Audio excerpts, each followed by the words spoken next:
Welcome back to the Hand Toolery. I'm Andrew Malacy, and today I'm going to be telling you about my experience doing the Mortise and Tenon magazine online apprenticeship.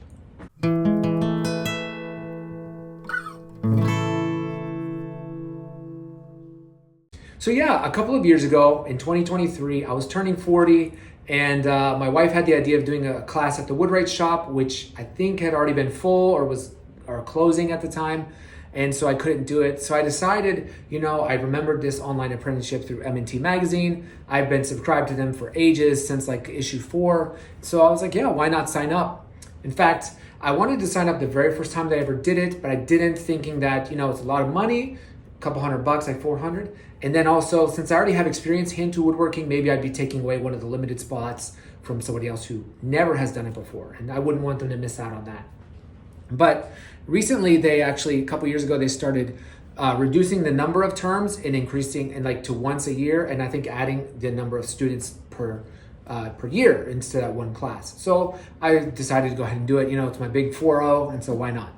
Anyways, so I signed up, and just to let you know, the reminder email, you can sign up separately to get like an early notice when it opens up, but that went to my spam. So one day I just happened to be looking and I saw it was open. Even though I didn't get the email, it was in my spam. So I signed up. It was like I said, like $400. Then you still have to buy, if you don't have tools, you got to buy those tools. You got to have a space, you got to buy materials and things like that. And even a shellac finish. So it's not just that. It would be worth it to keep that in mind.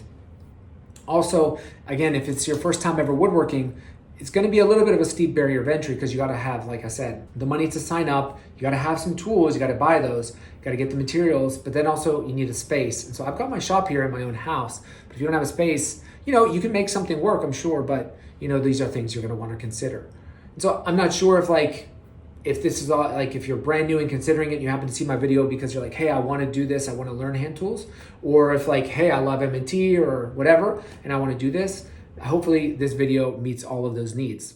But the course basically, it's kind of like a little bit of a brand new beginner course. The course starts out with the most basic, the thing you must know how to do any real woodworking, which is sharpening. So you learn how to sharpen like a plane iron or whatever, but then also like a saw, I guess, as well. I can't remember every little detail.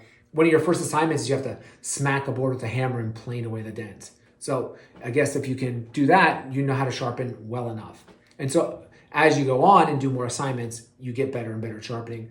I think the Shelter Institute does this. They do timber frame building, and I think their first thing they do is teach sharpening. So it's really important. But that said, if you have comfortability with sharpening, then maybe you're like, I don't know I don't know if I need that. So if you're wanting to do it like a project build, this might not be your class. You might want to take a project class. And they have those at other places, but I don't know if this apprenticeship is that. So the other thing I would say is that it starts out with that and the basics with sharpening, but moves up to some joinery. So they have your rabbet/rebate and your dado. Then you have your dovetails, and you have, of course, your nail joinery, and you use cut nails for those, which I loved. I ended up really loving that. And then, of course, you do a mortise and tenon, which you draw bore as well. So they do a little bit of everything. It culminates really in all of that. You make all these different joints. You even cut down a tree with an axe, which was honestly one of the things I was really looking forward to the most. It was humbling as well. I really was bad at it, but you do that. So you got to think about that. They have an option if you're not able to do that you can miss a week's assignments and still pass the class. One of the coolest things is I got to whittle little foxes out of a cross section.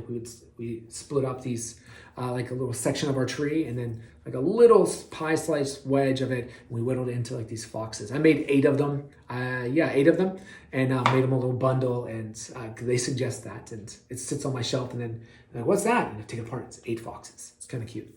So it's a little bit of everything. But what I will say is that if you have a lot of experience hand tool woodworking, you might do this just for what their actual purpose is, which is incorporating craft into everyday life. And if that's what you really are looking for, this is a great thing.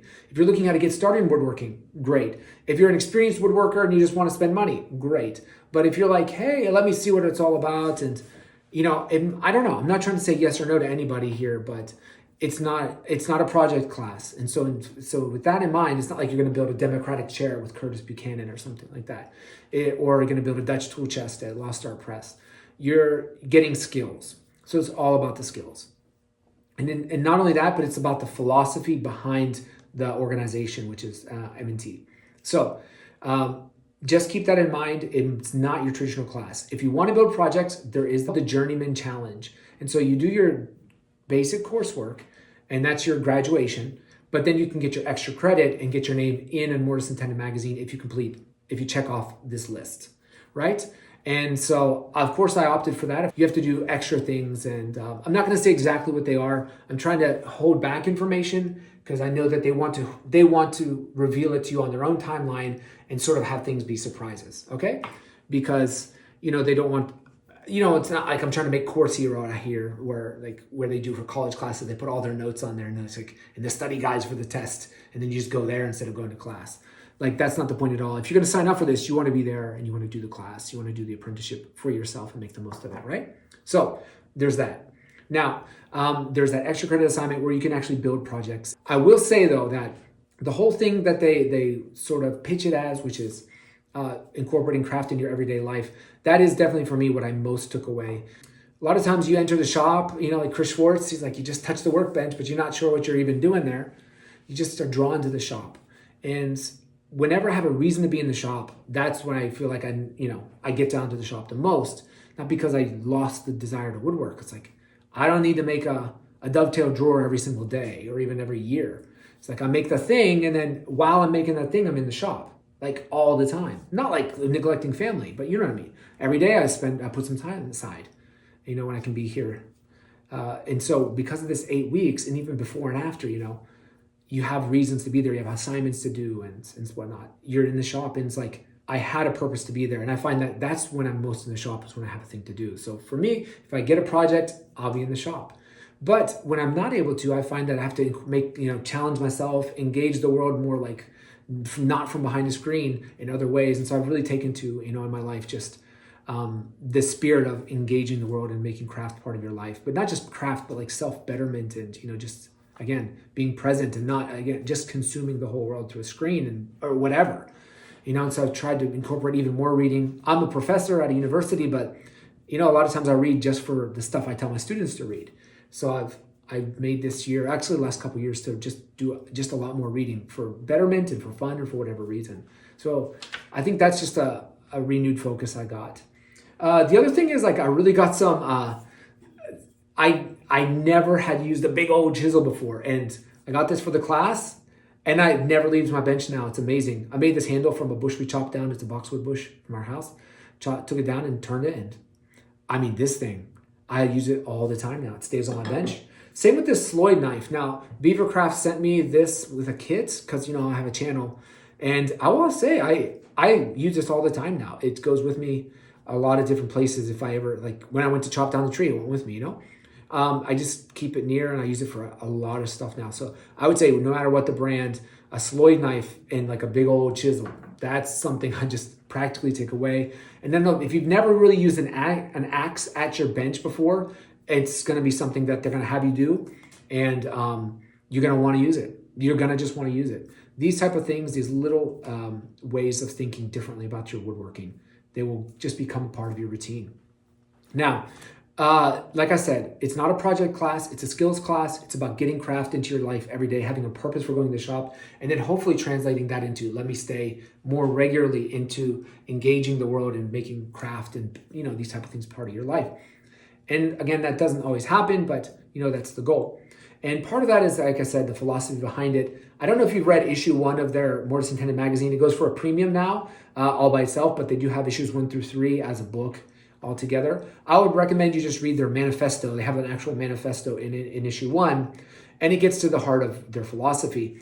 And as I say this, the reading assignments include historical documents that are out of print, like Moxon's book. You read stuff from whoever, like the big names in history.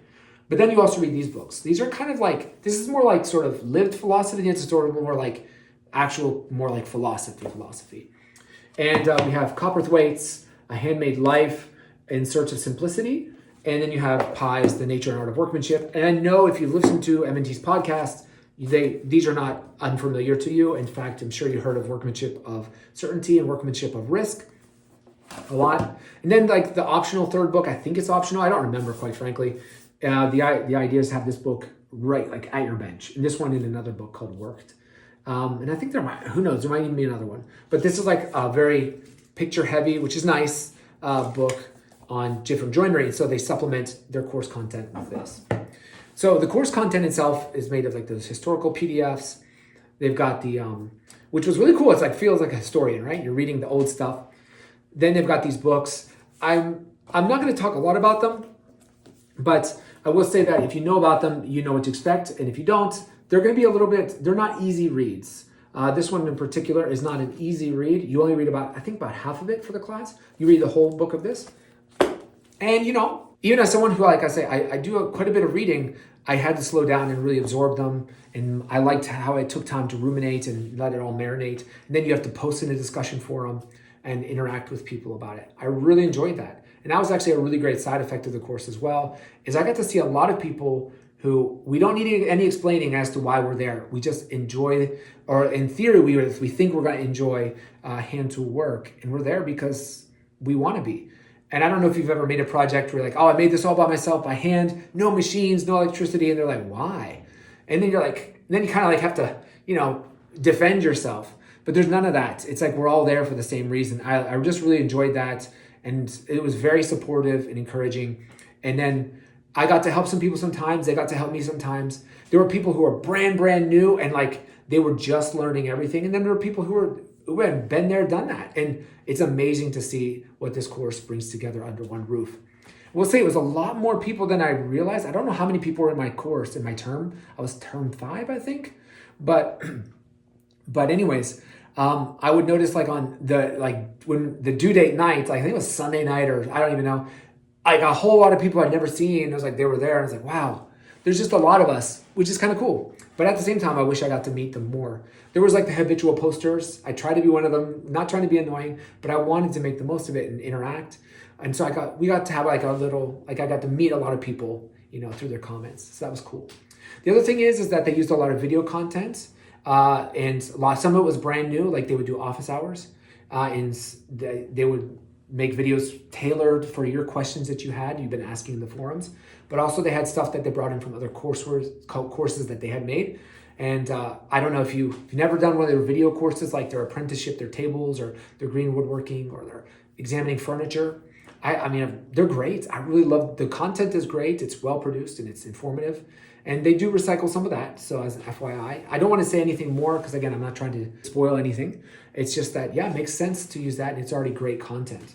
So that said, there's the registration fee. You got to have some tools. You got to buy some materials. And there's all that. So definitely want to make up if that's worth your investment. For me, it was a great 40th birthday present. And I'm glad I did it. I'm glad I didn't have to be away from my family. And I'm glad I got to go to my own shop every single day and make stuff. I've posted on my Instagram stuff I've made during that time and since.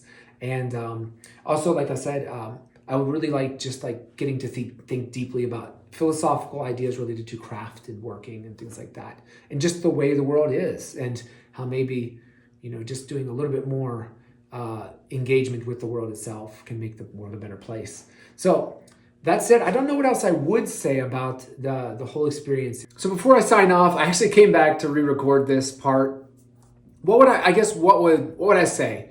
And it's just that, I guess what I really, like I said, I really enjoyed all these different aspects. But now that I'm just sort of thinking about everything I've said, it's like I enjoyed having that accountability. The fact that you paid for something and that you set out to do it, you sort of set all this time aside and you say, I'm going to take this apprenticeship, that just makes it feel official. And the fact that you have people not really grading, but like waiting for you to turn stuff in, it's got that extra like pressure, that accountability, that official feeling that maybe you don't get with anything else. But for me, it was worth it because I wanted this experience. I wanted to give it a try. And I wanted to, meet people and, I wanted to learn about like the 18th century stuff. And you have to use wooden planes. I don't even know if I mentioned that up to this point. You didn't have to, but I wanted to. So, and I was like, well, couldn't I just do this on my own? Sure. But it made it feel official, and it was official, and I treated it as such. So I set aside this time in my life to do this thing. And maybe for me, that was why it ended up being such a valuable time. And, I guess maybe, sure, YouTube University could, you could attend there. And sure, I've learned how to do hand tool working on my own pretty much for the most part. But I owe it to so many other people who've made all that content. And yet, I'm glad I did this because I wanted to focus for this period of time on these specific things I've just talked about. And for me, it was worth it. So, yeah, with that said, I hope everything I've said hasn't just been a bore, that it's given you a little bit of information, maybe just been somewhat educational, and that, whatever you're thinking, if you think about doing this or not, or whatever, that at the very least, it's been enjoyable. And anyways, thanks for watching as always, and I'll see you around for the next one.